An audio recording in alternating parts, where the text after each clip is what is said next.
After another round of heavy rain, several major roads in our area are closed tonight.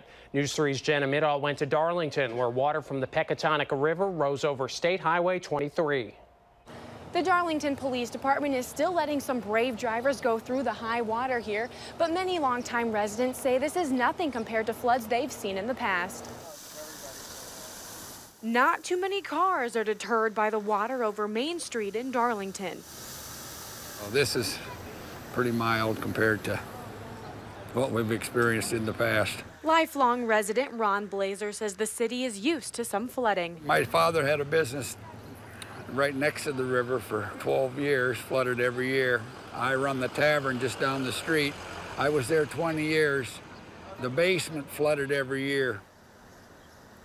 And while this is more water than the city has seen in years, many say it doesn't even come close to what the city experienced back in the 90s. A picture the Darlington Police Department shared on Facebook shows water covering Main Street during the flood of '93, an event Matt Wilson remembers vividly. I was probably 10 or 12 years old, and I specifically remember swimming up on the next block in the floodwaters. There weren't any kids swimming in the water today, but there was the occasional fisherman.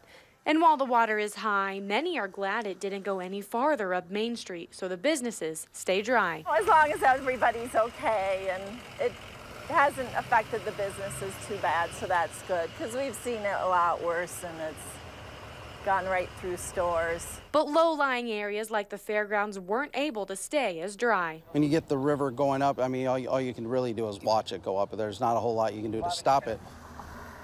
Luckily, the Lafayette County Fair was last weekend, so officials don't have to worry about anyone being caught in the floodwater. The Darlington Police Department says even with all the heavy rains and high water, no injuries have been reported. In Darlington, Jenna MIDDAUGH, WISC News 3. Good news there. Also good news, Darlington police say the river has stopped rising and is starting to go back down, but the bridge over the Pecatonica River is still closed tonight.